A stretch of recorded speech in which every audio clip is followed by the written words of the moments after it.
Mirë, vim tani tek pasqyra e shtypit për ditën e sotme, e martë 17 nëntor 2015, shohim titujt e organeve të shtypit të shkruar nisi me Gazetën Shqiptare. Brigadat e kuqe është titulli qendror, nuk e kërcënuam Sajmir Tahirin. Mesazhi për ministrin, emaili i dytë për Gazetën Shqiptare, na keni keq kuptuar. Policia shoqëron 18 persona të dyshuar për kanosjet në adresën e ministrit të Brendshëm. Prokuroria ndërkaq nisetimet për veprime me qëllime terroriste, kërcënime edhe ndaj mediave. Materiali botohet tek Gazeta Shqiptare. Opinioni i ditës nga Fatos Çoçoli, pse Parisi? Një tjetër opinion nga Vasil Kureta, të merresh me veten dhe të merresh me të tjerët. Legalizimet si do të bëhen në zonat e mbrojtura mjedisore, muzeale dhe me burime nafte, 20.000 lekë të tjera brenda vitit, shkrimi në faqen 10. Nga politika, kryesia e LSI-s, financimi i partisë do të jetë transparent, kufizim të biznesmenëve në përfaqësimin e tyre politik. Intervista flet Blendi Klosi, paket ligjore për arsimin profesional, Ministri i Mirëqenies Sociale dhe Rinisë në intervistën për Gazetën Shqiptare. Dokumentet, mësuesit, skema e vlerësimit të dosjes personale për konkursin. 48 vetë refuzohen, do futen provim, nuk plotësuan kreditet, ja emrat e mjekëve që certifikohen, lista në brëndësi. Dosier, pjesa e dytë, letra e Petrit Dumes për Enver Hoxhën, jam në gjendje të rëndë, në faqen 18 dhe 19 materiali dosier, arkivi i pronave për Gjirokastrën, emrat dhe dokumentacioni. Në foton kryesore të faqes partë Gazetës Shqiptare, kryeministri Rama dje në takim me biznesin, paketa e re fiskale 23.000 biznese do të përjashtohen nga tatimi i fitimit, kush ka xhiro deri në 5 milion lekë të reja, paguan vetëm sigurimet. Kryeministri paralajmëron uljen e taksave, ja sa përfiton çdo kategori.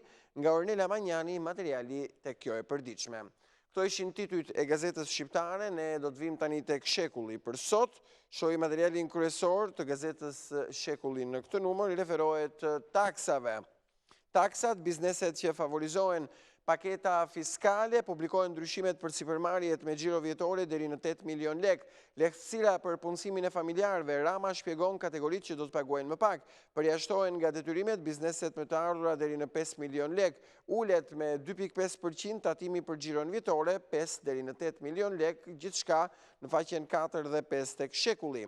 Mos lëshimi i kuponit tatimor, burg deri në 1 vit, kodi penal, mazhoranca të liqet nga varianti paraqitur nga qeveria në kuvend, riformulimi zbut dënimin, opozita mirëpret ndryshimet, por voton kundër. Kodi i punës, kush fiton gjyqin, kthehet në detyrë. Buxheti, Ahmetaj 500 euro taks shtesë për makinat e luksit. Opinion nga Frim Krasniqi tek Shekulli për sot, terrori në Francë dhe Shqipëria. Tiran, vjedhje në autobusin e Unazës, shoferin ndihmon Ajdutin.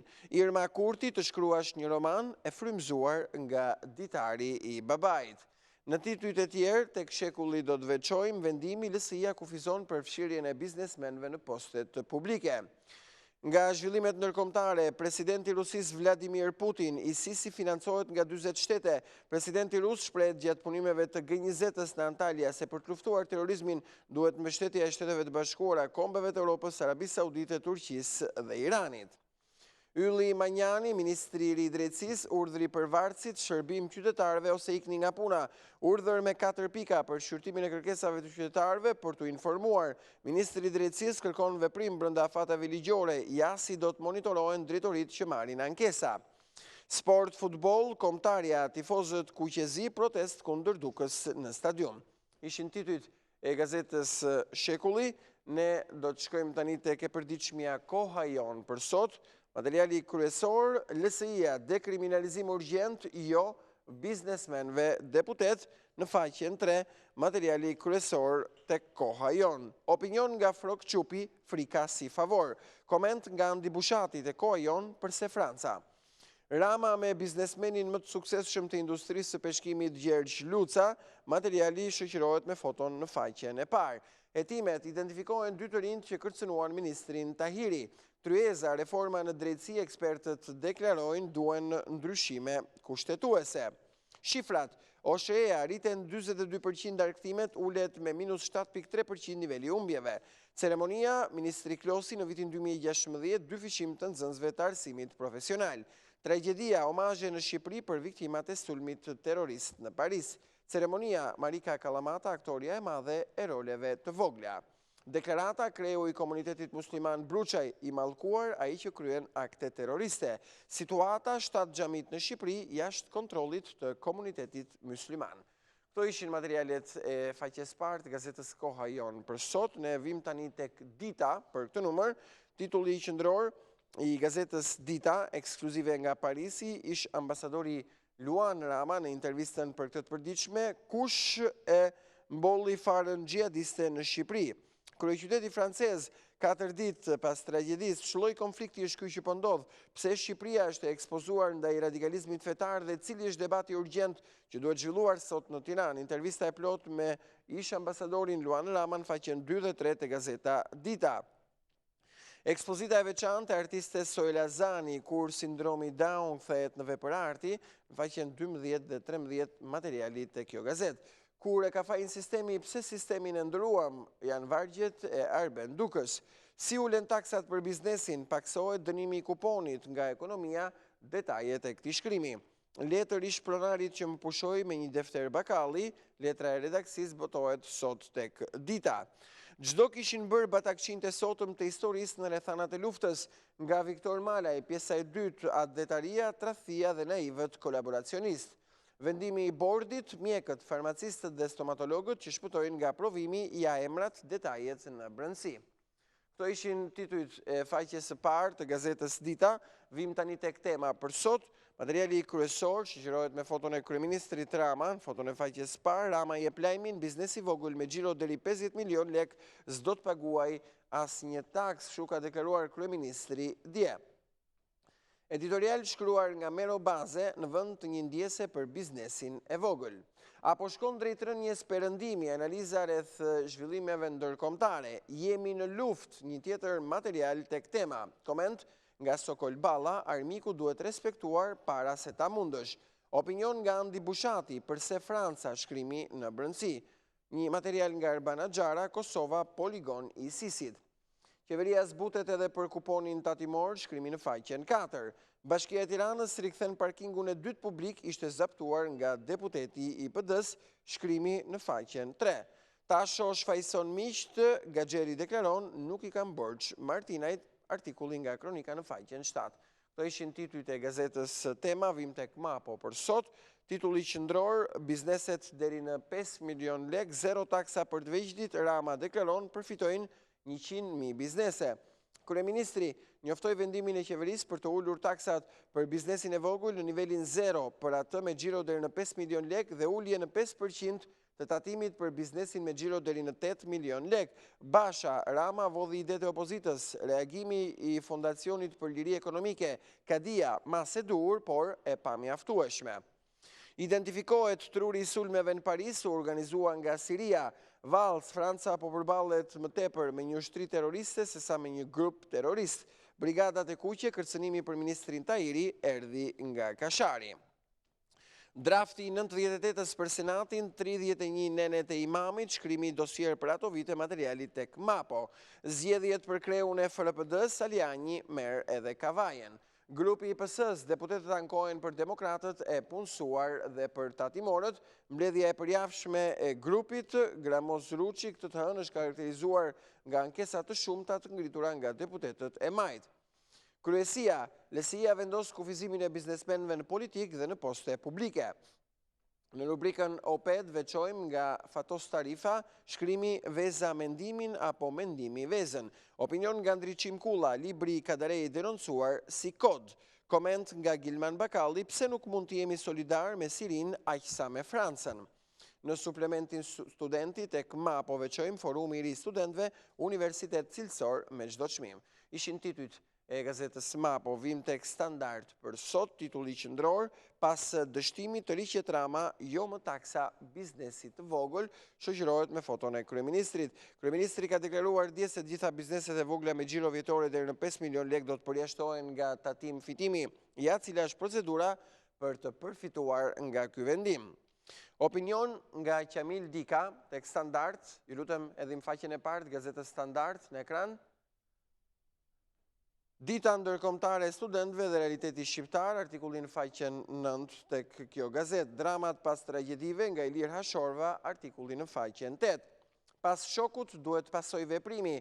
Nga Bernd Rigert, materiali përkthehet dhe përshtatet për këtë gazet. Lehtësit fiskale, Basha, Rama, 2 herë me presh në dorë, nuk zgjidhet kriza duke kopjuar PD-n.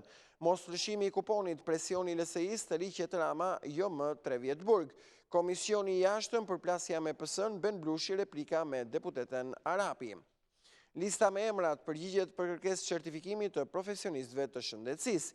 Ministria Gjermeni të përshpejtohet procesi i legalizimit të banesave informale. Nga bota, presidenti Hollande pas sulmit shpallim 3 muaj gjendjet jashtëzakonshme. Në suplementin Logos dhe Art, si t'ja bëjt mbaj shpirtin tim që të mos e prek të ndin, këto dhe të tjera në suplementin Logos dhe Art. Ishin titujt tek Standard, vim tek Telegraf për sot, materiali kryesor zhduket nga raport progresi i KS, skandali i VKM-ve klienteliste. Nga viti 2008 deri në vitin 2015, qeveritë shqiptare kanë miratuar në mënyrë të fshehtë dhe të papublikuara në fletoret zyrtare plot 893 vendime të Këshillit të Ministrave dhe ligje që favorizojnë bizneset dhe klientët e tyre. KE-ja ka lënë si detyrë që ky skandal të pastrohet brenda dhjetorit të 2015-s.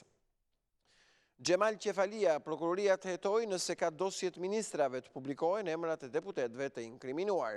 Zgjedhjet në PS-n e Vlorës, Asambleja Socialiste kthehet në vend intrigash dhe klanesh duke shkelur statutin e partisë. Edicioni 22 i panairit Klik Expo Group e kthen Tiranën në kryeqendrën e sipërmarrjes ndërkombëtare. Biznesi i vogël, pjesë e fushatës elektorale, dështojnë reformat për politikat tatimore dhe ato fiskale, pasojat katastrofike, 70.000 pa punë në 2 muajt e fundit, reagojnë Vasili Basha dhe profesor Shrefedin Sheu. Çështje shqiptare apo çështje çame me Greqinë, trajtimi munguar i një problemi të madh të hapësirës shqiptare, Kosovës dhe Ballkanit, fakte nga historia, dokumente për çamërinë, marrëveshja me Turqinë, deklaratat e kryeministrit grek dhe shpërnguljet e mëdha, shkrimi në foton kryesore përcillet në brendësinë faqen 10 dhe 11 tek Telegraf. Heshtja e FSHF-s ndaj akuzave të klubeve, një tjetër artikull tek Telegraf.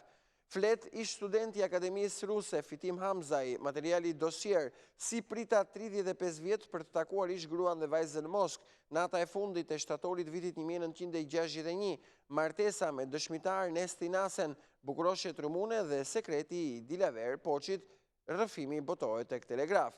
Në rubrikën opinion dhe koment nga profesora Grom Fico, materiali artisti pa dhe. Enver Hoxha, Mustafa Kruja dhe kolaboracionistët, një shkrim nga profesore Shref Ymeri tek Telegraf në këtë numër. Këto ishin titujt e kësaj të përditshme, vim tani tek 55 për sot, titulli qendror, Rama tatimor ndaj biznesit jo, provokator dhe spion po. Kryeministri të riqet me bisht ndërshal nga propaganda me burg dhe me kulak biznesi, por e mban shpresën një lloj si sigurimi i shtetit dikur tek spionët e tatimorëve, shfaqja e parë e gazetës 55, të cilën do të mund ta ndiqni në ekran. Ju lutem faqen e parë të gazetës 55. Me statistika të rënuara, ai flet për liberalizim, por e ka mendjen si të mbush arkën shtetërore të marrë peng nga kokdhimët e partisë. Materiali botohet tek kjo e përditshme. Deklarata në xhepat e shqiptarëve janë duar të Ramës, kopjon programin e Partisë Demokratike. Basha, zgjidhja për vendin vjen nga propozimi origjinal i PD-s dhe jo nga kopja e Edvinit. Basha, PD-ja në qeverisje $100 milion buxhet për bujqësinë. Ambasadori francez Fitoussi, duke sulmuar Francën, barbarët kanë gjithë botën kundër. Në sheshin Skënderbej të Tiranës mbahen omazhe në nder të viktimave të sulmeve terroriste në Paris.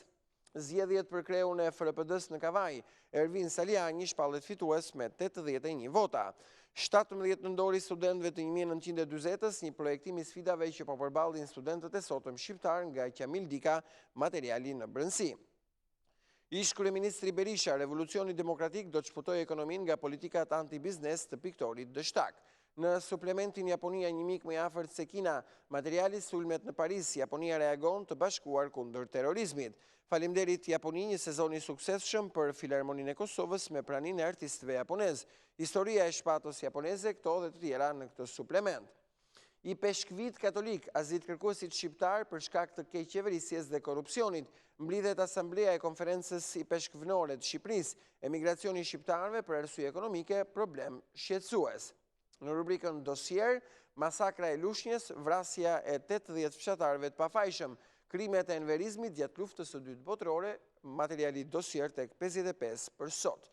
Eci mëtej, vim tani tek rilindja demokratike, organ i Partisë Demokratike, titulli qendror, burg për kuponin. Rama e Meta bashkojnë votat për të burgosur me ligj biznesin. Rama ka marrë dje mbështetjen e Metës dhe Tidrizit për të shtuar masat represive ndaj bizneseve, duke vendosur për të parën herë në historinë e vendit dënimin me burg për kuponin tatimor. Biznesmenët do të dënohen me burg edhe nëse nuk regjistrojnë biznesin, por edhe nëse nuk deklarojnë të punësuarit. Editorial nga Sali Berisha, ignoranca si argument. Koment nga Jeff Swickord, përkthehet dhe përshtatet për rilindjen demokratike e ekstremizmi në Ballkan. Burgu neni kyçi reformave nga Arsen Kruja, materiali në brendësi. Kopjon dhe të riqet nga Afrika e revoltës, Basha deklaron se vendit I duhet një paket shpëtimi kundër depresionit ekonomik duke nisur nga ulja e taksave. Në titujt e tjerë do të veçojmë një musliman shmangu tragjedin në stadiumin e Francës. Fasonët për taksat e qeverisë mund të mbyllen edhe 100.000 vende pune. Masakrat në përpyje, leje për Ballën dhe Xhaxhain e Manjanit. Pushimet nga puna, infermierët bllokojnë spitalin në Tepelen. Këto ishin titujt tek rilindja demokratike. Shkojmë tani tek Ballkan për këtë numër. Faqja e parë e gazetës Ballkan me titullin Zyrtare $17.1 milion për rritjen e pensioneve. Tabela e plot, fondi për ish-pronarët shkon në $30 milion. Rishikim edhe për nivelin e pagave, ndihmën ekonomike dhe shtresat në nevojë. Kryeministri Rama, zero taksa për biznesin e vogël, ja kush përfiton. Fasha shkon në 50 milion, nga janari paguen vetëm sigurime. Rëfimi I Zef Brozit, debati Selami Berisha për futje në konferencën islamike, antarësimi u bë me vendim të fshet, politikanët musliman kundërshtuan në atë kohë. Shqipëri, Gjeorgji 2-2 barazon në shtesë, por umbet lojtarin e 12. Buxheti, Veliaj nuk do të rritet çmimi I ujit, ulim humbjet. Në rubrikën e përditshme tek Ballkan, klubi Ballkanit, kur nisëm të mërgojmë ne të tjerët. Letër këmbimet, Kadare, Lazgush Poradecin e vdiqën për së gjalli, çfarë shkruante poeti I madh 37 vite më parë. ISIS në Shqipëri, 5 xhami në Tiranë dyshohen për rekrutime. Opinion nga Koçodanaj, të dënojmë terrorizmin, por jo racat, besimin dhe kulturën. Një shkrim nga profesor avokat Spartak Ngjela, presioni amerikan dhe europian duhet vijoj. Ploja e Parisit, 11 shtatori I Europës, nga Bujar Hoxha, komenti tek Ballkan. Shkojmë tani tek e përditshmja integrimi, botimi Lëvizjes Socialiste për integrim, materiali kryesor, mblidhet kryesia e LSI-s, Ilir Meta deklaron transparenca, ligjshmëria, përgjegjshmëria dhe bashkëpunimi, parime të panegociueshme të Lëvizjes Socialiste për integrim. Vendimet e kryesisë për transparencën dhe përfaqësimin politik, financimi I partisë, element themelor I transparencës, përzgjedhja e kandidatëve për detyra publike, të zgjedhurit dhe të emëruarit aktual, gjithçka trajtohet në brendësi. Sulmet terroriste në Paris, kryetari I Kuvendit vizit në ambasadën franceze I shpreh ngushëllimet ambasadorit Fitosi. Ministri Koka impjant sipas standardeve të BE-s trajtim mbetjeve urbane dhe industriale të qarkut Elbasan. Zhvillimi I sektorit peshkimit, Rama dhe Ministri Panariti takim me biznesmen të huaj, inkurajojmë investimet. Urdhri Ministrit të Drejtësisë Ylli Manjani, respektimi afateve të shërbimeve publike, prioritet absolut. Dhe me titujt e gazetës Integrimi përfundojmë pasqyrën e shtypit në ditën e Ora News, pas pak do të jemi me hapësirën muzikore, si çdo mëngjes, më tej publicitet, insertet dhe bisedat me të ftuarit tanë pas pak. Mirë, vim në studio pas tingujve, natyrisht të Besa Memuçe, jemi me avokat Hidayet Beqiraj. Mirëmëngjes avokat. Mirë se na erdhe. Është e martë, e premtja ishte vrastare, dje ka pasur ditëzie, bota me mesazhet respektive. Presidenti rus edhe në shtypin që lexova para pak çastesh, I cili tashmë gjendet në një aleancë të plotë si kundër edhe ka qenë në luftën kundër terrorizmit, por gjithçka në aspektin a ndihet bota e kërcënuar. Ju e keni cekur pak edhe në një qendrim tuaj në Facebook. Po, e kërcënuar është bota dhe është një kërcënim global, sepse terrorizmi faktikisht është një fenomen global dhe përjedhoj duke qenë fenomen global, të kërcënuar janë të gjithë vendet e botës dhe të gjithë popujt e botës. Ky është një realitet. Po problemi është që sa të rrezikuar jemi ne në Shqipëri. Gjithmonë problemet do diskutohen domethënë për vendin ton më shumë, por edhe si fenomen global domosdoshmë. Unë vlerësoj që në Shqipëri nuk ka bazë për të patur ndonjë panik, sepse nuk ka rrezik real, kërcënimi është global edhe neve përfshihemi në ky kërcënim global, por nuk rrezikohemi si vend edhe si popull këtu në Shqipëri. Gjithsesi problemi është që në të gjithë këtë fenomen, domethënë ky fenomen që ndodhi dhe është një tragjedi jashtëzakonisht e rëndë, dikush mund të thotë pse Franca, dihen arsyet faktikisht që pse Franca, edhe pse jo dikush tjetër, një vend tjetër, por problemi është që nuk duhet të ngatrohet kurrën e kurrës dhe nuk duhet të identifikohet ky fenomen, domethënë edhe kjo tragjedi shkaktuar nga mendje të çoroditura, të cilat për dy arsye, sipas vlerësimit tim, e bëjnë, ose janë të paguar, janë mercenarë që paguhen dhe tjetër kush i menaxhon këto punë, tjetër kunde shqillimi dhe pak a shumë edhe dihen. Dhe nga ana tjetër ka dhe njerëz pastaj të tjerë, të cilët për shkak të një mungese formimi në kuptimin edhe të vetë islamit, çesh islami, cila është feja islame, çesh Kurani, si konceptohet ai e të tjera, duke mos i patur të qarta këto gjëra, ata vlerësojnë edhe indoktrinohen shumë shpejt dhe pastaj ato akte që janë me të vërtet kriminale, akte që mund t'i bëjnë vetëm mendje të smura, skizofrene, ata i bëjnë faktikisht dhe i bëjnë joja në emrin e Allahut, por që Allahu nuk ka absolutisht, domethënë nuk ka lidhje fare me problemin e fesë, nuk ka lidhje absolutisht fare me fenë islame, këto veprime që bëhen. Megjithatë, këto veprime që bëhen patjetër. Megjithatë, një ngjarje e cila ka vënë shtetin në alert plot, shtetin francez, por masat edhe në shtete ndryshme përfshirë edhe në Shqipëri. Por duke ardhur në vend, problematikat janë të shumta, duket sikur një ngjarje e rëndë, kjo fatkeqësi e sposton natyrisht vëmendjen, paketa fiskale, buxheti që do të shkojë dhe dashur pa dashur është haruar drejtësia ose është lënë në atë vend të ecë ashtu siç është për momentin. Jo, faktikisht puna vazhdon. Çfarë pune? Vazhdon puna edhe për reformën. Po. Jo më larg se sa dje, ju përsëri pat, domethënë marrjen e detyrës së re edhe të ministrit të ri të drejtësisë. Ai domethënë me ato mesazhe që dha të paktën dje, jam i bindur që keni dëgjuar dhe një pjesë e kishte dhënë sot e shtypit të saj, jo vetëm foli se çfarë përmban progres raporti, se nuk është me progres raport, por raporti i Komisionit Evropian, por nga ana tjetër ai domethënë atë nënvizim që ka raporti, që pa u bërë reforma në drejtësi, Shqipëria nuk do t'i shikojë dot dyert e Europës, domethënë jo vetëm e tha me forcën e duhur, por nga ana tjetër bëri veprime konkrete edhe në ministrinë e vet ku drejton, se si duhen ekzekutuar gjërat edhe se si duhet konceptuar reforma në ministrinë në radh të parë dhe pastaj duhet vazhdoj në të gjithë administratën gjyqësore, në administratën e prokurorive dhe pastaj në vetë përmbajtjen, përbërjen e sistemit gjyqësor dhe të drejtësisë në përgjithësi. Sepse në rast se bie fjala, populli përplaset në Ministrinë e Drejtësisë dhe përplaset atje edhe tek zyra e përmbarimit, sepse drejtojnë përmbarimin e gjithë Shqipërisë, përplaset edhe për problemin e administratës gjyqësore, sepse vjen për të marrë një vendim gjyqësor edhe nuk u jepet në kohën e duhur, ose nuk u komunikojnë vendimet si duhet e tjera në sekretarit e gjykatës, ose vend për një dëshmi penaliteti edhe sorollaten me muaj të tëra për një lirim e kusht, sepse nuk sigurojnë do dëshmin e penalitetit e tjera me radhë, Ministri i Drejtësisë dje dha jo vetëm kampanat e alarmit për një situatë të tillë, po tha ka afate ligjore dhe nëse nuk zbatohet ajo afat ligjor, njerëz të tillë nuk kanë me vend këtu. Pra ishte një hap i rëndësishëm mund të themi dhe një ndryshim që do të ndjehet qoftë në proceset normale, qoftë në me ato mesazhe që ai dha dje brenda ministrisë vet, tregon që nuk ka mend, nuk luhet me këtë problem, nuk luhet me reformën në drejtësi, ajo do bëhet e plot, do bëhet e thellë, ashtu siç është nisur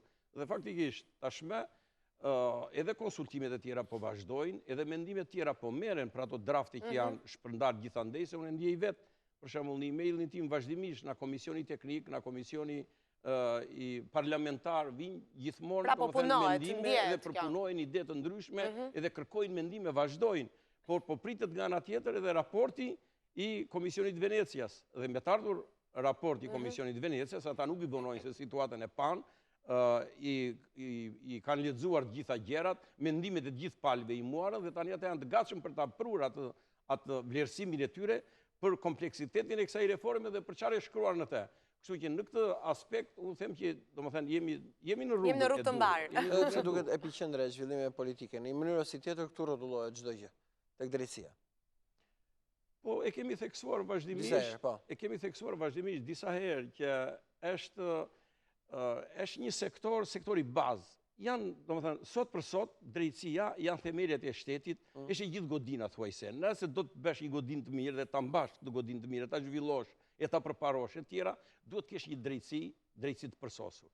Dhe po nuk patë një drejtësi të përsosur, të pavarur në radhë parë, të pavarur, ose të varur vetëm nga ligji dhe nga askush tjetër, në rast se do të bëjmë një drejtësi të tillë, jeni të bindur që te kjo drejtësi të gjitha fenomenet që do të përplasë në këtë vend, të gjitha do të përplasin kokën këtu dhe do të thyej kokën e keqja dhe mira do të marrë rrugën e duhur. Jeni në kontakt edhe lufta. Jeni në kontakt me gjykatës, me prokuror për shkak të punës dhe proceseve të përditshme. A ndihet kjo lëvizje që diçka po do të sillet ndryshe te këta? Apo vazhdoni një regjim, nuk e vrasin mendjen fort e tjera e tjera? Jo, problemi është ata që janë futur në sistemin e drejtësisë pa e vrarë mendjen, sepse dikush tjetër i ka futur atje dhe i ka futur, domethënë ata i ka futur që mos avrasin shumë mendjen, vetëm të shikojnë, të bëjnë mirë planet e buxhetit, domethënë edhe të xhepave, qysh të mbushet njëri, qysh mbushet tjetri, të dy anët që mos të ketë rëndes. S'mungon asnjëri. Në këtë anë, domethënë ata nuk paramendojnë shumë, sepse ata po vazhdojnë edhe thonë që edhe pak edhe arrin atje në kulmin ku duhet, edhe po na hoqë nuk është ai qamet i madh se i kemi bërë ato që duhet. Domethënë çfarë kishim synime në këtë jetë i kemi realizuar. Vilat i kemi, makinat e mira i kemi, të dashurat i kemi, domethënë i kanë rregulluar gjitha gjërat dhe kur i rregullon edhe ke pastaj atje, edhe një lloj përqindje merren për banka e tjera ku i kanë çuar, nuk e vret shumë mendje. Po problemi është që ajo bërtham, edhe ka një bërtham në sistemin e drejtësisë që është me të vërtetë është bërtham tepër pozitive, njerëz jo vetëm të paanshëm, por edhe profesionalisht, domethënë lartë, niveli lartë, edhe me integritet, ata me rakun më të madh kanë pavarësinë. Domethënë, ata duan që politika dhe faktorë të tjerë të mos ndërhyjnë në punën e tyre. Tek kanë ata të shenjtë. Vështirë se ndodh. Por problemi është që ajo është vërtet që është vështirë të ndodhi, por unë jam i bindur që me mekanizmat që po krijohen tashme, edhe me atë kënd vështrim që është parë, domethënë janë parë edhe ndryshimet kushtetuese, çfarë organizma të reja do vinë përveç këshillit gjyqësor, këshillit disiplinor e tjera me radhë, ai emrimeve, të gjitha këto unë jam i bindur që do ta zvoglojnë jashtëzakonisht shumë sferën e fenomeneve negative që ndikojnë që të jetë i varur sistemi gjyqësor. Jo se do eliminohen plotësisht, sepse sido që të jetë në fund të fundit faktori njeri është faktori njeri, edhe njerëzit tanë janë këta njerëzit tanë, që edhe ndikohen kollaj, por të paktën legjislacioni do jetë i tillë që do ta zvoglojë jashtëzakonisht shumë atë fushën e veprimit të së keqes, të korrupsionit, të ndërhyrjeve të padrejta, të miqësisë smur apo të dorës shtrirë e tjera me radhë. Pra, në këtë aspekt unë vlerësoj që legjislacioni që po përpunohet dhe do të miratohet, patjetër që do të miratohet, do të jetë në drejtimin e duhur dhe do të kemi shpresa dhe besim që do kemi një sistem gjyqësor të pavarur. Se pas sqaruar nga qershori drejtimin e duhur. Do mbetet si slogan, edhe në punën e përditshme. Jo, drejtimi i duhur është i domosdoshëm dhe drejtimi i duhur, domethënë dihet ku është drejtimi i duhur, nuk është problemi se ne do bëjmë një eksperiment të rrallë edhe do duhem patjetër ta shkencëtar që të na i riformulojnë gjërat e të mendojnë të vrasin trurin e tjera.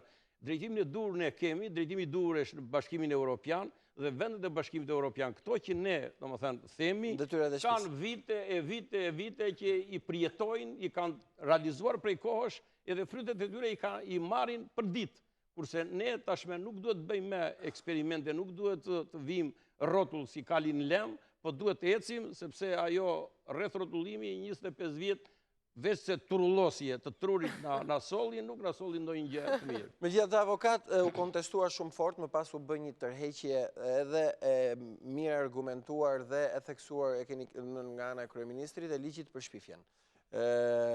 Pati një kontestim të fort me të drejtë nga ana e gjithë shoqatave të gazetarëve, kryesisht për aspektin ku u deklarua edhe për pjesën e medias. Reagimi dhe reakcioni ishte i menjëhershëm dhe po kaq i menjëhershëm ishte edhe djetro nga ana e qeverisë, e cila e tërhoqi ligjin, e cila e interpretoi me faktin që është thjesht për pjesën e politikanëve dhe jo për median. Problemi është... Ju e keni ndjekur, besoj. Po, patjetër.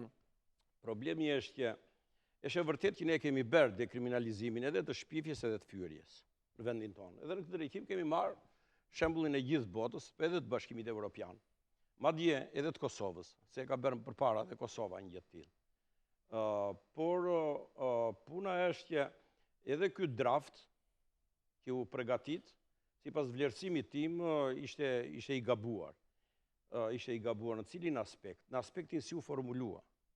A jam unë që të vendoset neni i dënimit të shpifjes në Shqipëri? Jam. Dhe jam fort bile jam.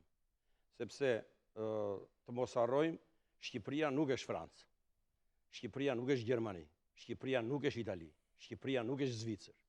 Shqipëria është Shqipëri. Në rast se duam të shikojmë fenomenet që na ndodhin, kriminaliteti që na ndodh, kualiteti krimeve në Shqipëri, po të vesh që t'i futesh, se duhet t'i futesh rrejnëve të krimit, ku e ke rrejnë të saj të çojnë të shpifja, të çojnë të denigrimet e ndryshme, të shpërfytyrimi i asaj të vërtetave që bëhen në këtë vend e të tjera. Dhe derisa situata është e tillë, dhe këtë situatë të tillë më shumë e agravon politika, dhe ajo është bërë me pista në botë, atëre të thuash që shpifri sa të mundni, denigroni sa të mundni, se dënim nuk ka në Shqipëri për këtë gjë. Kjo do t'ishte tepër e rrezikshme dhe ky vend do t'ishte gjithmonë në atë rokopujën e akmarrjes primitive, edhe vrasjet për akmarrje, plagosjet për akmarrje, goditjet për shkak detyrës për akmarrje e tjera me radhë, do të kishin pikërisht këtë burim. Prandaj, në këtë drejtim, unë them që duhet mirë menduar kjo punë dhe nuk duhet formuluar siç u formulua, se siç u formulua ajo penalizonte edhe popullin mbar. Një e dëgjon atje në televizor që ulërin ai Dermani atje që kemi neve, edhe nuk le gjë pa thënë ai për gruan e për nën, për të tërë dhe ai pastaj i thot si të vërteta në rrugë. Dëgjon një popull, ose gazetari e dëgjon na ish ministria, një fakt na ministria, na kryeministri dhe e boton në gazet. Atëre, me gazetarin do merresh, me këtë popullin e thjesht do merresh, absolutisht. Pra një mas duhet, por ndoshta jo në këtë lloj forme që u ofrua. Ajo duhet formuluar, shpifja duhet formuluar dhe duhet ndërshkuar dhe duhet penalizuar, por subjektet që dënohen për këtë vepër penale duhet të mirë përcaktohen. Përcaktohen do të thënë në mënyrë eksakte në dispozitiv do shkruhet. Që ky nen ka të bëjë me këto subjekte, deputet, ish deputet, ministra, ish ministra, kryeministra, drejtues të institucioneve qendrore dhe pikë. Do më thënë, të tjerët absolutisht nuk dëshkohet njeri. Ama këta po bënë shpifje edhe po denigruan kënd pa patur bazë edhe këta e bëjnë publike, kjo është vepër penale dhe duhet megjithatë ju thatë që u nxitua. Nxitimi i madh shumë. I madh shumë. Është vënë re edhe në projekt ligje të tjera, avokat nga ana juaj që është bërë një nxitim i tillë shpejt me atë idenë që të hedhim diçka jo të mirë menduar juridikisht. Të gjitha thuajse kështu bën, të pa menduara mirë. Dhe kjo është e keqja më e madhe. Madje edhe reforma në drejtësi kështu u nis. Domethënë o burra vetëm bej dhe u bën goxha. Po pastaj kur u hapën petët e lakërit, kur u hapën petët që njëra doli edhe pastaj një ligj ata e mendonin që ishte nga më të mirët.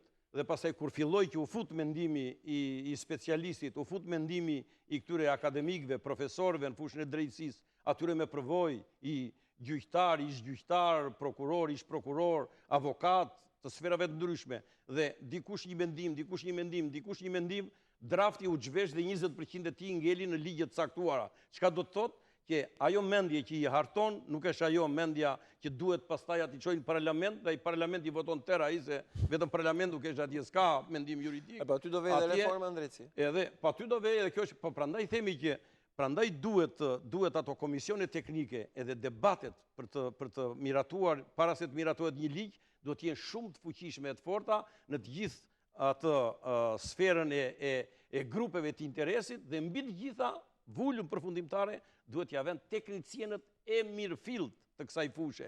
Ata që jo vetëm kanë diturit juridike, po kanë edhe përvojën e madhe në sistemin e drejtësisë të punës tyre, por nga ana tjetër dhe që i njohin shumë mirë praktikat e gjithë vendeve të Bashkimit Evropian, si kanë ecur, qoftë edhe në gjyqësor, në prokurori e tjera, dhe cilat prej tyre kanë qenë me efektive dhe kanë patur me të vërtet rezultate tepër pozitive që duhet implementohen në Shqipëri.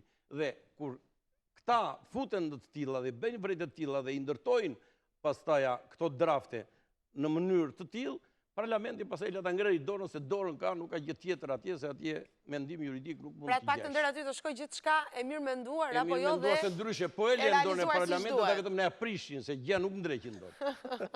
Megjithatë, avokat, fakti është që ajo u toroq për të riformuluar dhe në një farë mënyre ishte edhe një lloj reflektimi që shko kjo ngutje nuk duhej, por merit dhe misioni më i madh i medias ishte që realisht kjo të tërhiqej, se mbas edhe nuk tërhiqej. Ishte një merit e madhe e medias, sepse ju në një farë mënyre ky ligj do t'i mbyllte gojën, do t'i prangoste dhe do ktheheshin në një kohë të dikurshme. Problemi është pavarësisht se media luftohet shumë këtu në vendin tonë, edhe nga ana tjetër pavarësisht se edhe realisht mund të jetë, por edhe mundet të egzagerohet që media në një farë mënyre, domethënë edhe ajo ndikohet, ka ndikimin e vet, ajo nuk është sikurse s'është drejtësia e pavarur, aq më shumë edhe media nuk është e pavarur këtu tek neve.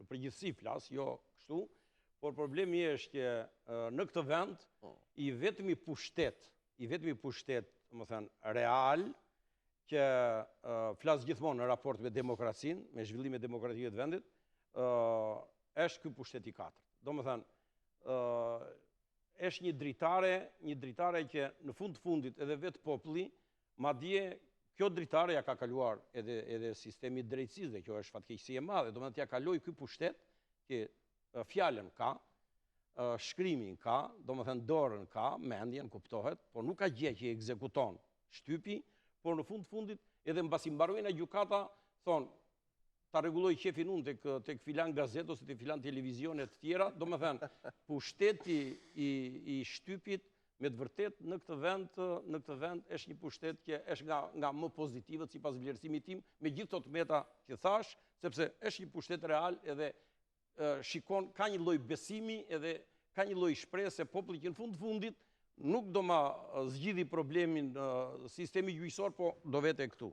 Kështu që në këtë aspekt, ky pushtet edhe për këtë ligj edhe për gjëra të tjera e ka thënë fjalën e vet në mënyrë Dhe për ta mbyllur, avokat, ju keni kryer lëvizjet e para ju dhe kolegë, por duket sikur kuptohet ajo fakt që një ngjarje poston vëmendjen, kalon një agjendë tjetër politike për një vendim tjetër, për një projekt tjetër, për një reformë tjetër, por muajt kalojnë, zgjedhjet vinë, kodi zgjedhor mbetet poj. Ju e keni anatemuar me forcë. Problemi është që reforma në sistemin zgjedhor ajo është primare, kryesorja. Në rast se flasim për një parlament të tillë që çdo gjë është, po ligjvus nuk është, dhe çka do të thotë? Ligjvus është, aty vendosen. Po ligjvus, po, de jure është, e vërtet, po de facto nuk është. De facto është. Dhe problemi është se ndryshe nuk fillonte punë, ministri. Jam dakord shumë. Po atë prandaj them, domethënë, de jure dhe de facto dakord është se kështu, por unë them nuk e kryen rolin e vet dhe ligje bën plot. Po problemi është çfarë ligjesh bën dhe kush i bën faktikisht to ligje. Në rast se të vjen një draft, edhe absolutisht nuk gjen, domethënë shumë rrallë, 3-4 kokra gjen në parlament që të jenë me të vërtet ligjvus të vërtet, dhe pastaj të tjerët janë thjesht për të ngritur dorën, kjo është, domethënë, nuk e ke pushtetin kryesor në Shqipëri. Dhe pushteti kryesor i një vendi është pushteti legjislativ. Dhe ky pushtet legjislativ është i tillë dhe nuk është, domethënë, sipas vlerësimit tim nuk ekziston në këto përmasa që është, sepse u a thash edhe njerë, ligjvus të vërtet në parlament, maksimal janë 120, ke vetëm në 10. Për dish do të thotë që 130 të mos i kesh ligjvus, do të thotë të vesh duar të kokë, të japsh alarmin. Dhe këtë ta bën kryesisht sistemi zgjedhor në Shqipëri. Ta bën ajo kushtetut që ti e kishe mirë dhe e ndryshove në vitin 2008, thjesht dhe vetëm për t'i marrë kompetencat e emërimit deputetëve vetëm 2 persona, 2 kryetar partije, të cilët njerë vjen 8 vjet njeri, njerë vjen 8 vjet tjera tjetri, dhe ata emërojnë deputet. Vullneti i popullit shqiptar e shkatandisur vetëm në dorë të 2 personave. Duan këta të bëjnë deputet, të bëjnë ligjvus kur duash ti. Kryetarët e partive. Kështu që në këtë drejtim, nëse nuk do të bëhet reforma zgjedhore ashtu si që duhet, dhe nuk do të shkojmë të paktën të kushtetuta që kishim para vitit 2008, dhe nëse nuk do të shikojmë mirë që të departizohet dhe depolitizohet i gjithë sistemi zgjedhor dhe strukturat e tij, nga komisionet, qendrori të qendrave të votimit, e rajonalet e gjitha pa përjashtim, të bëhen me teknicien ose në mënyrë elektronike votimi e tjera, dhe këto struktura t'jenë me të vërtet teknike, t'jenë me të vërtet si kurse ne kërkojmë për shembull t'jetë shërbimi informativ kombëtar, si kurse ne kërkojmë që t'jetë policia shtetit bie fjala e të tjera, po nuk u bën të tilla këto, po do ngelen vetëm në dorën e këtyre partive që kanë shumicën e votave. Ky vend nuk do të ketë pushtet legjislativ, dhe po nuk patë pushtet legjislativ, të tjera pushtetet e tjera i ketë rrëzuar. Avokat, faleminderit. Sekresi e mori temash, ishim avokati Dajet Beqirajn. Tani do të shkojmë tek hapësira publicitare, te hapësira kulinare, recetat e për çdo mëngjesshme, dhe të vjojmë me pjesën tjetër pas kuzhinës, me një recetë speciale sot nga Krenari, si kundër bën çdo ditë. Natyrisht që po. Publicitet dhe vazhdojmë. Vim në studio, pas hapësirës kulinare, do të flasim për, jo thjesht për gurin e fundit të Dominos, se kush është guri fundit të Dominos, se do ta flasim me Ilir Demalin, e kemi në studio, mirëmëngjes Ilir. Ilir, i cili ka studiuar gjuletërsinë në Institutin Lyq Gurakuqi në Shkodër në periudhën 87-90, thjesht një përshkrim të shkurtër për këdo. Ka punuar në kinostudio në Shqipëri e Re nga janari 85-ës e deri ditën e largimit nga Shqipëria me ngjarjen e ambasadave në vitin 1990. Ky zotëria këtu, Iliri, kolegë, është marrë pikërisht, është larguar drejt perëndimit me ambasadat. Pas zë kritik ndaj regjimit me intervista dhe artikuj pas largimit nga Shqipëria, pas qëndrimit në Gjermani, korik 90 dhjetor në Thënjë u largua drejt Shteteve të Bashkuara të Amerikës, ku vazhdon të jetojë dhe sot. Nga shtatori i 2005-ës deri në maj të 2006-ës ka punuar në Vision Plus si gazetar, dhe në vitin 95 ka botuar pjesën drejt perëndimit, baza e cilit është dhe libri Guri i fundit i Dominos. Ilir, një botim ku unë e shfletova pak gjatë kohës hapësirës kulinare, ku në mënyrë të veçantë i përket mirënjohjes për personelin e ambasadës gjermane në atë kohë, ku ju së bashku me 3198 qytetarë të tjerë u strehuat deri drejt largimit. Bën heq një paralele, Ilir, pse ishe i vendosur, e keri bërë, nuk është ribotim, po është i plot tashmë, nga drejt perëndimit e guri i fundit i Dominos, dhe vjen ndoshta në një moment të veçantë ky libër, sepse dhe tani njerëzit vazhdojnë ikin prap. 2 fjalë për librin, pasi nuk do të merrem shumë me ngjarjen e ambasadave, se është shkruajtur një libër për këtë. Po. Unë në 95-ën nuk ishte libër, ishte shënime që i pata mbajtur dhe Ti broshure. Ti broshure vogël, edhe e botova, ishte 5 vjetori atëherë. Kështu që kaloi ajo kohë për një periudhë gjatë. Kam shkruajtur, kam dhënë intervista në lidhje me këtë ngjarje, domethënë kam qenë, mund të them, i vetmi që jam marrë me këtë ngjarje, jo për mua, po për duke parë se si manipulohej kjo ngjarje, dhe jo vetëm kjo ngjarje, po gjithë ngjarjet e 90-s, dhe qëllimi i librit, ky i fundit që e bërat plot, është pikërisht për këtë, se ne po shohim syt tan se si manipulohet, gënjehet për ngjarje që ne jemi dëshmitar, i kemi përjetuar vet, jemi protagonist vet, dhe marrin të tjerët përsipër dhe i shkruajnë këtë ngjarje kur nuk kanë qenë aty, në të kundërt kanë qenë në anën tjetër. Kjo më bëri që, domethënë, duhet ketë një zë që mirë të jenë dhe zëra të tjerë, dhe e bjen rasti më habit mos reagimi i njerëzve në gjithë këtë gënjeshtër të madhe që bëhet në Shqipëri, në një status që do t'i japin vetes njerëzit si intelektual, si disident, si persekutuar, është një tmerr, inflacionimi këtyre fjalëve është bërë aq i tmerrshëm sa që është zhduke vërteta dhe ne na duhet tashmë më shumë mund, punë, kohë për të zhveshur këtë gënjeshtër të madhe që fillon që nga ajo që quhet elitë dhe deri poshtë që për nxjerrat vërtet. Këtu nuk bëhet fjalë as për hakmarrje, nuk bëhet fjalë as për të vrarë, as për të prerë, por që duhet ndëshkuar e keqja, duhet ndëshkuar e keqja, sepse duke mos ndëshkuar e keqja, ne sillemi në atë rreth vicioz që jemi dhe sot, ashtu siç nuk ndëshkua e keqja në 90-ën, si nuk ndëshkua krimi në 90-ën, nuk ndëshkohen tash edhe qeveritë e një pasgjëshme të këtij tranzicionit demokratik, i themon, se nuk është demokraci, të këtij tranzicionit demokratik, që vjen një palë, vjedh korrupsion, hikën, vjen tjetra, bën për të njëjtën gjë, vjen tjetra. Pra si një proces që ndodh në mënyrë një proces që sillemi në një rreth vicioz. E ndjek dhe prej ende Ilir, edhe pse jeton në Boston. E ndjekim tash, ne nuk mund dajmë nga Shqipëria, jemi si thuash, nga kjo mitër kemi dalë. Pikërisht, në aspektin e këtij vendi dhe koka dhe qëndrimi informacioni, kontakti gjithandej. Megjithatë, atëherë ishte ndrim sistemi, tashmë nuk ka ndrim sistemi, po prap azili është pjesë e aktualitetit e ke ndjekur, besoj për shkak të pasojave sociale apo ngarkesës madhe. Kemi dy panorama të njëjta për njerëz që ikin. Në vitin 90,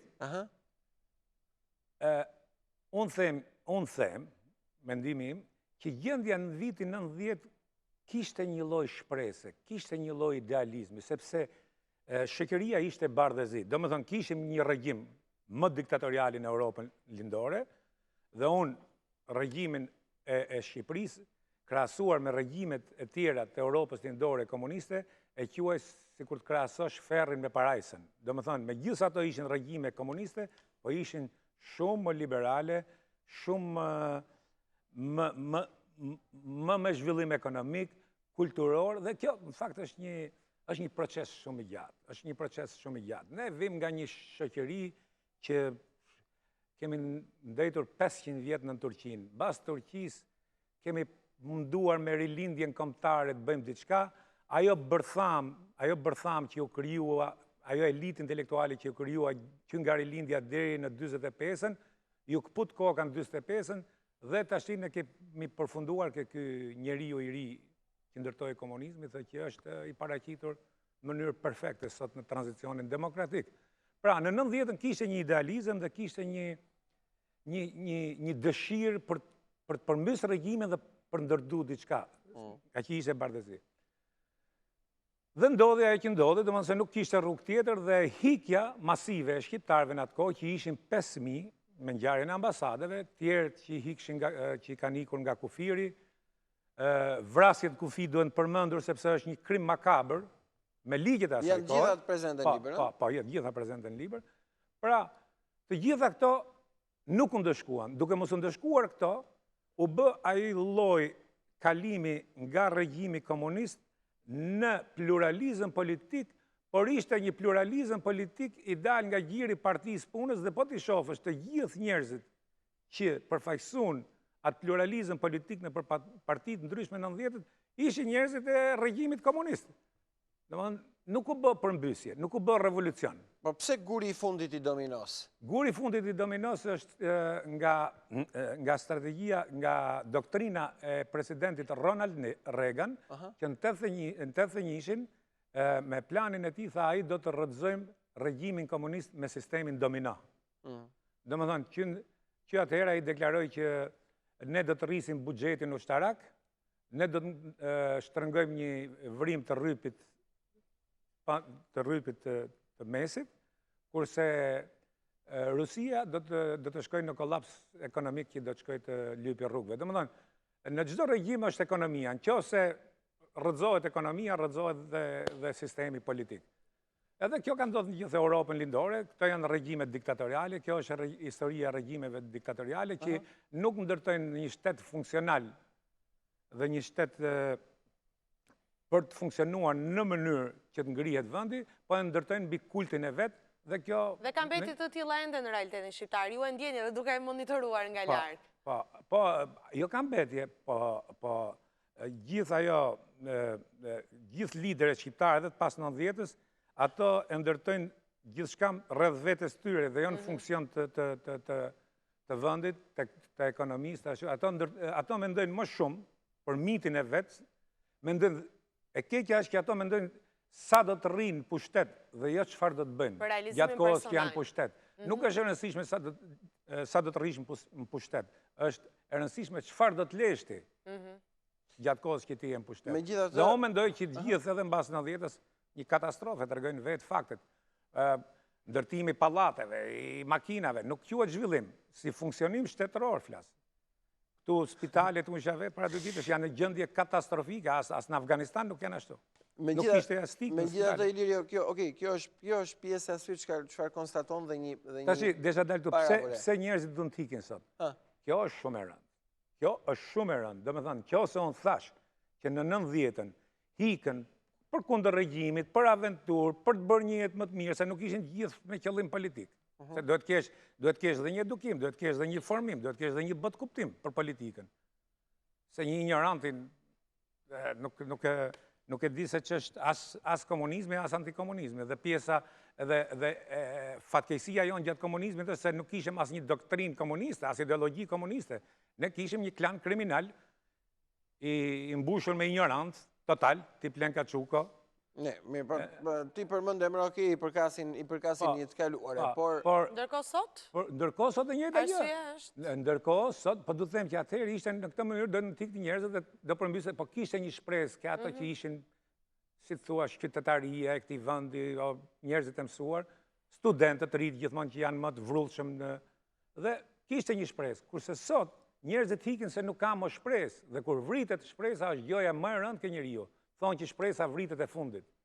Domethënë, është katastrofë dhe nuk e di se si mburren ky regjim sot, se si mburret dhe si ka kuraja të flasit kur ka një kërkesë për 250.000 vetë të hikin nga Shqipëria me lotaria me 200.000, s'ka rëndësi. Po nëse ka kërkesë 200.000, ato 200.000 kanë dhe fëmijë, domethënë do të hikin më shumë se gjysma e popullsisë.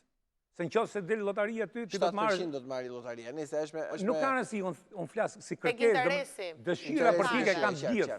Pse ndodh kjo se s'kan më shpresë? Megjithatë ato ditë i lirë, ti vendose ti hedhësh në libër dhe duhet patjetër të mbeten të shkruar. Ajo thjesht nga ty, po nga kushdo që kanë qenë atje. Patjetër, nuk jam vetëm unë jam një sy që kam parë ato ngjarje ku kam qenë vetë prezant dhe plus pastaj në rrethana kanë qenë intelektualët në atë kohë që sot në dalin si kur kanë përmbysë regjimin. Po, interes ka i lirë që dhe të shohë se si shkruan tjetëri se shpesher deformime bëhen, aq më tepër për momentet e tranzicionit, por edhe për historinë e kaluar, deformimet janë. Një libër del për të kaluarën, plasin 200 komente, jo a i gënjen, e ka deformuar, e ka shtrembruar, e ka bërë... Unë e thash dhe një mision tjetër. Dija, këtë bisedë që po bëjmë ne të dy këtu dhe që është e regjistruar, nuk mund manipulohet. Kjo është fakt. Ne jemi në këtë studio të Ora News, unë po lëshoj këto fjalë, ju po lëshoni ato fjalë, këto janë dokumentume. Dhe në librin tim unë kam vënë gjëra, shkëndrime kanë mbajtur intelektualët shqiptar, shkrimtarët, artistët në atë kohë. Dhe kam vënë fjalë për fjalë të tyre, se cilit i komentoj si det, domethënë ato nuk mund t'i mohojnë ato që kanë thënë, sepse janë shkruar të zezë mbi të bardhë. Kupto? Kështu që, përsa i përket asaj që thatë ju, historinë, ne kemi një kaos historik, ne kemi, sidomos sepse për 50 vjetë ne kishim një histori të manipuluar, të falsifikuar, si pas interesit të asaj ideologjie kriminale. Sot që është e lirë, kanë dalë shumë rryma, po prapë në të gjitha krahët, se cili mundohet manipuloj, se cili mundohet t'i japi krahut vetë, dhe më thëmë pa ardhur në një konsensus që, ore, jemi shqiptar dhe quhemi Shqipëri. Dhe si gjithë bota duhet kemi një historit përbashkët, bim dakord. Njëri thot zhvarrosim këte, tjetëri thot varrosim atë, tjetëri... Dhe më nuk kemi arrit të ulemi dhe të bisedojmë si njerëz dhe të pranojmë faktet, sepse historia në gjithë botën nuk ndërtohet nga një shkrimtar apo nga një politikan, ndërtohet nga një grup shkencare që merren me historinë dhe që quhet Akademia e Shkencave. Marrin gjithë faktet, i përzin, i kullojnë, kjo është e vërteta dhe e pranojnë si të mirën, si të keqen. Kurse ne duhet të shfaqemi gjithë si engjëj, ne duhet të shfaqemi gjithë si intelektual, ne duhet të shfaqemi gjithë si artistë mëdhenj, si këngëtarët ne që çudisim botës. Ç'botë çudisim ne more. Ç'botë çudisim ne jemi shif dilën nëpër Tiranë dhe e shef se ne jemi çudi fakt për botën. Megjithatë, ti kalove në një ekstrem tjetër, fakt është që i Jo, nuk janë shikon gjërat dhe nga larg. No, morë zotëri, më thuaj, a jemi vendi më i varfër në Europë? Sipas kontestimit tuaj. Sipas Jo, më thuaj fakte, me shifra. Nëse tu do bëjmë analizë Jo, ekonomike. më thuaj, a jemi vendi në gjithë Europën lindore ku diskutohet që duhet hiqen kriminalet nga parlamenti? A jemi vendi që kemi një parlament me nivelin më të ulët intelektual, me nivelin më të ulët edukimit, kriminal, kontrabandist? Erdhe me libër, por pa shoh që pas ka ambicje politike. Unë ambicje politike? Absolutisht. Asnjëherë politika nuk...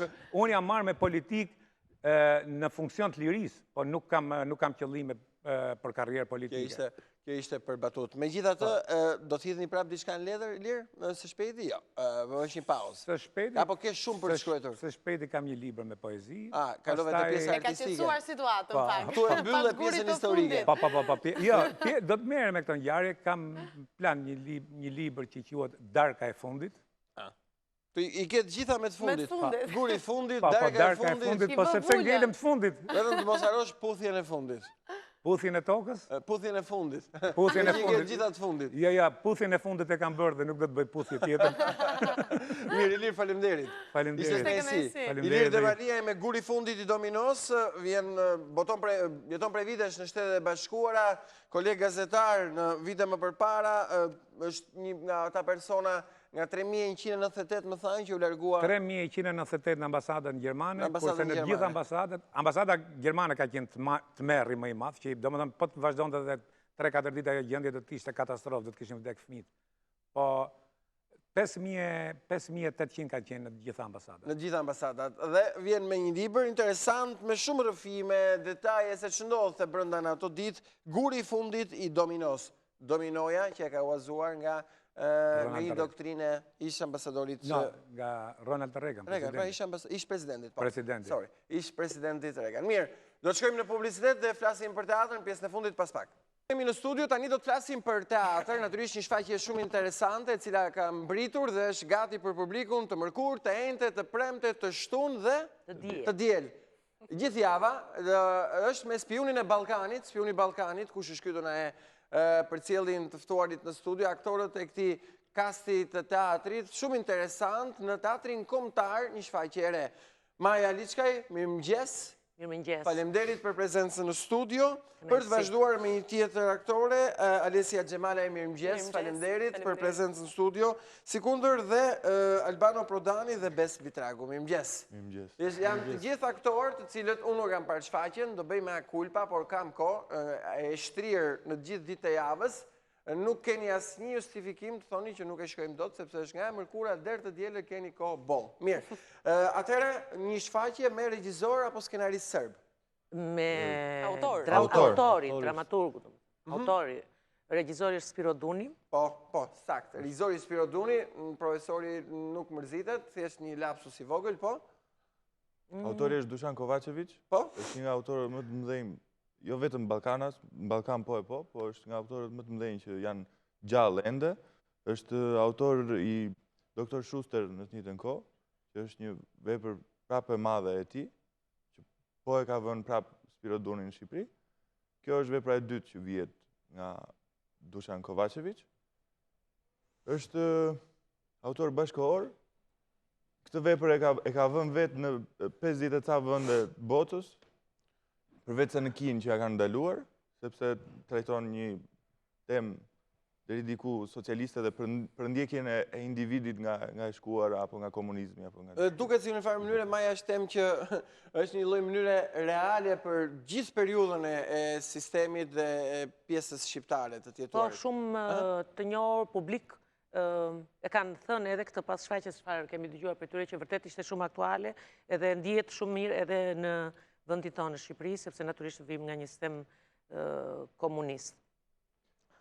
Jo më kot thuhet që është një autor shumë i madh sepse ai shkruan për Serbinë, po ndërkohë është gjithë Ballkani brenda dhe gjithë ne e gjejmë veten tonë aty dhe e shikojmë që ai i njeh shumë mirë popujt e Ballkanit dhe ti kupton që nuk kemi ndonjë diferencë të madhe, jemi pothuajse një. Jemi pothuajse një. Madje ne do të kemi dhe fatin që Dušan Kovačević do të vi ta shohë shfaqjen. Do të vi dhe ai. Ai shprehu shumë interesuar dhe do të kemi fatin e madh që të vi ta shohë. Një punë e madhe për të arritur deri te shfaqja, një lloj emocioni për premierën, diçka e cila sepse ka një titull intrigues dhe publiku duhet ta përqafojë sepse bëhet fjalë për një shfaqje e cila ka një domethënie për gjithë 45-50 vitet në tërësi, sepse ka të bëjë me Ballkanin, apo jo? Ka të bëjë me Ballkanin dhe ajo që është që ne e kemi ndjerë është sepse përshtatet aq mirë me Shqipërinë, sa ai vërtet e ka shkruar atë që tha dhe Besi për Serbinë, po ne i gjejmë veten jashtëzakonisht shumë. Dhe nga përshtypjet e publikut, ka qenë sikur ajo shkruar për Shqipërinë. Ne e kaluam premierën me shumë sukses, publiku e përqafoi dhe përthithi me njëherë shfaqje dhe shpresojmë dhe jemi të bindur që kështu do vazhdojë edhe më tej, sepse është vërtet shumë bashkëkohore. Dhe tek pritshmëritë e regjisorit, që është shumë e rëndësishme. Ju jeni aktore në fakt vlerësimin se bëni ju për veten, nuk duhet të vënë pozitë, po pritshmëritë e regjisorit, sepse është si puna e skakierës në sha për të vënë në vendet e duhura lojtarët e duhur. Unë besoj që gjithë bashkë me regjisorin kemi bërë një punë shumë mirë dhe ajo që është më e rëndësishme, procesi na ka shijuar. Gjatë gjithë kohës, procesi. Procesi na ka shijuar, interesante kjo batuta e Alesias. Apo jo, Elban? Është e vërtet se Spiro ka një metodë të punuar i shumë të bën domethënë të ndjesh i qetë, mos stresohesh.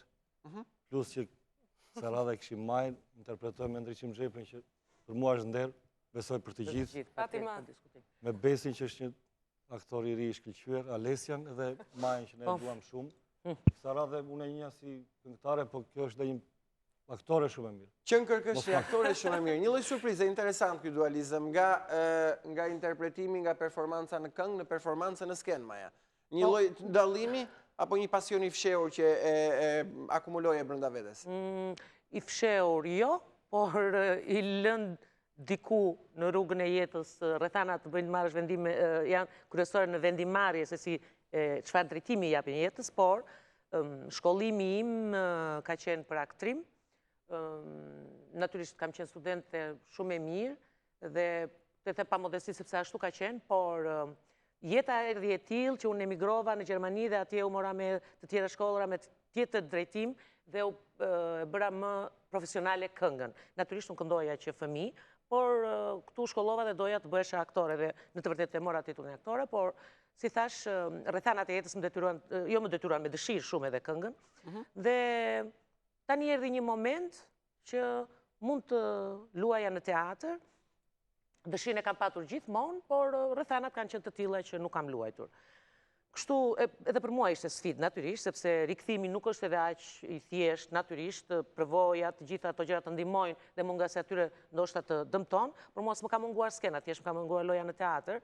Me një fjalë, pas shumë vitesh nga shkolla, unë kam bërë vetëm 2 role në teatrin gjerman dhe ato kanë rreth 13 vjet që unë nuk e kam prekur më skenën e teatrit, e thash, okay, me shumë kënaqësi e prita ofertën, ndonse privatisht edhe profesionalisht nga ana e planeve të mia e projekteve të mia si këngëtare kisha goxha ngëçe, se kishte koncerte planifikuara dhe planet të mia të tjera private shumë të rëndësishme, por dashuria për teatrin në të vërtetë fakti është që unë e pranova me shumë kënaqësi dhe fatmirësisht tani ne flasim më kollaj se jemi pas premierës, bën premierën edhe një shfaqje tjetër dhe këto dolën të suksesshme.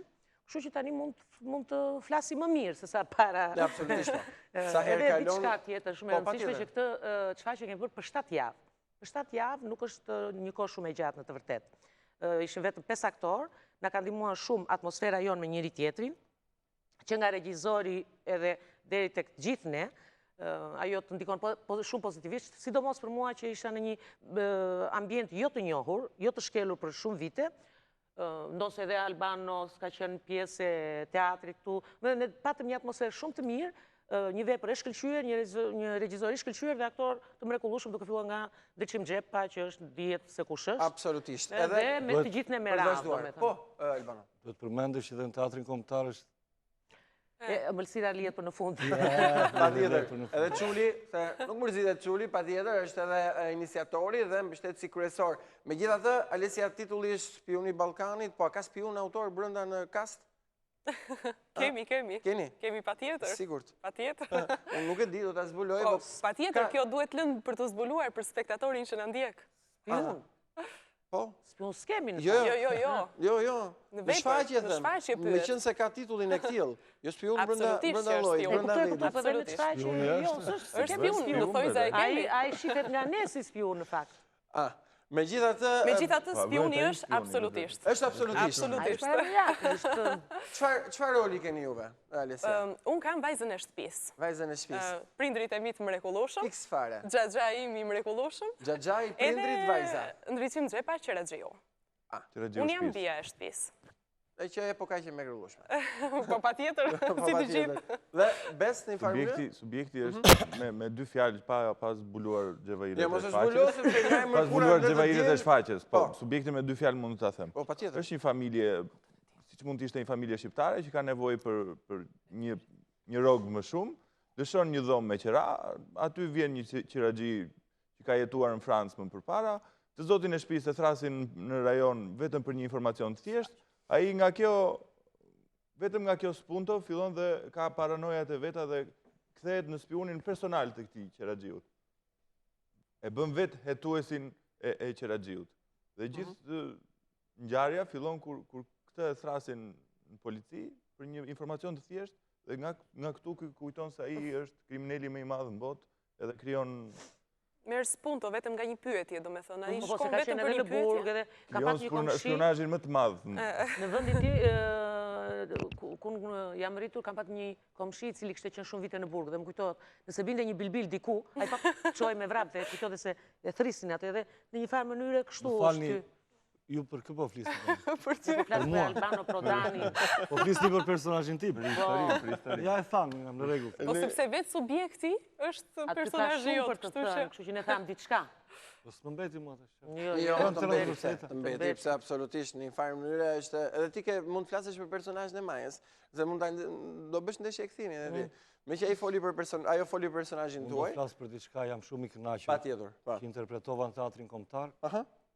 Të dua të falenderoj dhe kur i thonë edhe punëtorët e skenës për punën e tyre që kanë bërë, që na rinë afër, me një ngrohtësi që e pa parë. Kolegët e mi dhe mbi të gjithë regjizorin Spiro Duni, që të them të drejtën u los me ne, por themi që ja kemi shpërblyer. Shpërblyer. Dhe kjo në 7 javë, bes, si kundër Maja e Percolli. 7 javë punë intensive, Alesia si ka shijuar shumë, por kanë përshtypjen të gjithë. 7 javë ishte për ne. 7 javë ishte për ne, se për Spiron ka një 3 vjetë në duke që lufton me veten për të arritur këtë projekt. Para 3 vjetësh me ka propozuar mua këtë rol. Të rol. Para sa kohësh ne vum një shfaqje tjetër, vepër e Piromanit me Spiron, regjizor, dhe aty ishim vlezër prap me Albanon. Aty prap, si duket ka krijuar prap ato asociacionet e veta, 2 vlezër, të ajo shfaqja, mund t'i provoj dhe këtu 2 vlezër, se dhe këtu jemi 2 vlezër. Unë me Albanon. Binjak. Edhe Majen kishte kohë që e mendon të u plëcua dhe puzzle-i pastaj me Alesën edhe me profesor Qimin. Dhe gati për start. Ne ishim me starti, jonë ishte 7 javë. 7 javë. Dhe një farë mënyrë, Alesia të bënë mirë dhe fakti që është dhe prania e ndriçimit në sken, duke të sigurit një suport, një ngrohje, shiko, dalit se kemi një kapiten në fushë. Jo vetëm në sken, po dhe gjatë provave ne me njëri tjetrin, e kishim kënaqësi të jashtëzakonshme profesor Çimi, sepse nga profesor Çimi mëson në çdo moment. Edhe si e thot batutën, edhe kur mendohet dhe kur bën pauza. Edhe thjeshtësia e tij. Edhe thjeshtësia. Na ka qëndruar jashtëzakonisht afër, ndërsa në sken absolutisht ajo është një magji e vërtet për të gjithë. Një magji e vërtet për të gjithë, pavarësisht gjitha gjërave, autori ka bërë një vepër të mirë, pavarësisht nuk ka asnjë gjë dhe asnjë lloj paragjykimi edhe pse është serb, ata janë pjesë e artit dhe letërsisë, por pjesa i përshkon Maja në një farë mënyrë, ndoshta me kujtesën tënde merr spunto dhe nga realiteti shqiptar në një farë mënyrë, nëse heqim paralele. Zë vënd edhe në realitetin shqiptar të viteve. Sepse të gjithë vim nga sistemi komunist, kështu që aty është gjithë thelbi saj, aty vërtitet. Do thotë është një ngjarje që bëhet ngjarje çdo vendi Ballkanas që ka kaluar komunizmin. Prandaj edhe kuptohet dhe përthithet aq mirë edhe nga publiku. Përpos mënyrës së të shkruarit edhe të vënit në sken tani. Gjithë ato janë së bashku, nuk është vetëm tek i shkruari, është tek i përkthyeri, është mënyra regjizoriale, me thënë drejtën. Spiro, regjizori jon, ka ka trajtuar këtë vepër shumë mirë, sepse ne kemi bërë atë çka kërkuar ai nga ne. Do të thotë nga Spioni Ballkan, po ta lexosh, kur unë e kam lexuar, nuk është tamam kjo që doli në premierën tonë. Është zbukuruar jashtëzakonisht shumë nga rrethana edhe më të mira, nga batuta edhe më të bukura. Personazhi im, si Danici, zonjë e shtëpisë aty, as këndon, as bën, këndon vetëm një radio, ai e ka futur edhe një këngë, një kolonë zanore, shumë të bukur të shfaqjes, i bëri shumë i publikut, me kompozim të Klement Markut edhe tekst të prapë të regjizorit Spiro Dunit. Edhe ajo është krijon një çlodhje, një ledhatim veshi për spektatorin, duke patur parasysh që edhe unë jam këngëtare dhe i vete shumë mirë pjesës, do të në gjitha komponentet është menduar me detaj.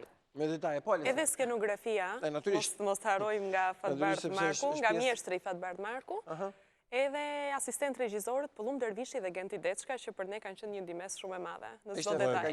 Ka qenë shfaqja e parë për ju? Në teatr kombëtar shfaqja e parë. Emocioni ka qenë akoma më i fortë, sepse Akoma më bëhet i fjalë fortë. për tempullin e teatrit. Vepra shumë e mirë, regjizori i shkëlqyer, kasti i shkëlqyer, edhe përgjegjësi shumë e madhe. Edhe që folëm më përpara shumë për Albanon, që tha vërtet i tha gjitha, është vërtet që flet shumë për këtë personazh, pasi ky personazh është gjithë shtylla e kësaj vepre, ka shumë për të folur për të, është personazh shumë tepër interesant, rol shumë i vështirë dhe shumë i bukur. Edhe për këtë e themi kështu në publik, bravo. Kishte një lloj stepi Albano për rolin? Jo, absolutisht. Po kisha, se them drejtën, nuk është roli lehtë. Më ndihmoi shumë Spiroja, se po e përmend shumë herë, po përmend me shpirt, me fjalë se më ka ndihmuar shumë, ka punuar me mua shumë tani. Dhe natyrisht kjo është për ta vlerësuar, në farë mënyrë bes ndodh kjo që shikoj, po sigurt merresh atë rolin tjetër më caktuan këtë. Shikoj, në këtë vepër unë personalisht jam shumë i lumtur që luaj një nga personazhet e kësaj vepre dhe do thoja që publiku ja vlen vita shikoj këtë shfaqje edhe sikur keq ta luanim ne, vetëm për të dëgjuar veprën nuk është një humbje kohe, është një vepër shumë e mirë. Do të shohim. Unë jam shumë i lumtur që luaj një nga personazhet e kësaj vepre. Dhe jam shumë i bindur që shumica e gjithë kolegëve tanë që kanë lexuar veprën apo që e kanë parë, do ishin shumë të predispozuar për të luajtur një personazh te kjo vepër. Një personazh te kjo vepër. Po, Maja. Do të thojë përse përket teatrit kombëtar që mua më ka rënë në sy duke qenë se më rrallë kam frekuentuar më përpara nga jeta ime me aktivitetet e mia kjo, kohët e fundit e frekuentoj më shpesh shfaqjet e tjera në përgjithësi dhe kompliment për risit që natyrisht nuk mund të mos përmendim këtu, jo për reklam, por për vërtetësi, për realitet, drejtorin Ervin Çullin, sepse publiku në teatr është rikthyer. Shfaqjet janë pafund të suksesshme.